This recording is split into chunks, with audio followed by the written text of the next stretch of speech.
Hello বন্ধুরা, তোমরা তো দেখতেই পেলে। আর আমি শপিংয়ে গেছিলাম। ওইখানেই আমি শেয়ার করতাম, কিন্তু ব্লগটা অনেক বড় হয়ে যাবে, কেউ দেখবে না। সেই জন্য আমি তোমাদের সঙ্গে শেয়ার করছি যে কী কী কিনলাম। শপিং করতে তো খুবই ভালো লাগে। চলো তোমাদেরকে দেখাই। ভিডিওটা বেশি বড় করব না, কারণ কেউ দেখতে চায় না বড় করলে। আমি এই বাড়িতে এলাম, এখনও ফ্রেশ হয়নি, ভাবলাম তোমাদেরকে দেখি তারপরে ফ্রেশ হব। দেখো, আমি একটা শাড়ি নিয়েছি, প্রথমেই তোমাদেরকে দেখাই। শাড়িটা কেমন হয়েছে জানাবে।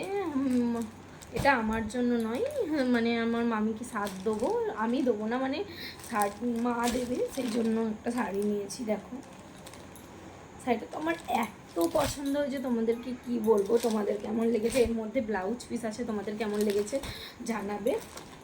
তারপরে আমি একটা জিনিস নিয়েছি, তোমাদের সঙ্গে সেটা দেখাই।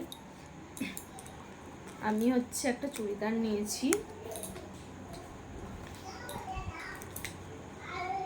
দেখো, তোমাদেরকে কতটা আমি বোঝাতে পারছি জানি না, ঠিকভাবে ক্যামেরা ধরার কেউ নেই, তো সেই জন্য ঠিকভাবে বোঝাতে পারছি না। এটা কোমরে একটা বেল্ট আছে, সামনে হবে। আমি তোমাদেরকে যখন পরবো তখন ভালো করে দেখাবো, ভালো করে পরতে পারছি না। হ্যাঁ, আমি পরবো, দাঁড়াও। আমার মেয়ে বলছে পরো না। যাই হোক, এটা নিয়েছি। তারপরে দেখো, লাড্ডু গোপালের জন্য আমি একটা বিছানা নিয়েছি, তোমাদেরকে দেখাই। দুটো বালিশ, আমি তাড়াতাড়ি একটু দেখিয়ে দিচ্ছি। দুটো বালিশ, এই যে এটা চাদর, বেড। অনেক দিন ভাবছিলাম নেবো করে, যাই হোক ফাইনালি আমার কি বলবো, নেওয়ার মতো সময় হলো। আর দেখো, এটা মশারি। আজকে আর লাড্ডু গোপালকে শোয়াচ্ছি না, কালকে থেকে আমি চেষ্টা করব শোয়ানোর জন্য। দেখো, এটা কিছু জোগাড় করতে হবে। আর কি নিলাম, হ্যাঁ, আর কি যে আমার মেয়ের দেখো বাড়িতে পরার জন্য আমি 3টে ফ্রক নিয়েছি। এরকম কেমন হয়েছে সব কিছু কিন্তু কমেন্টে জানাবে, কারণ এগুলো সব খোলা হয়েছে, সব মাকে দেখিয়েছিলাম, সেই জন্য খোলা হয়ে গেছে। দেখো,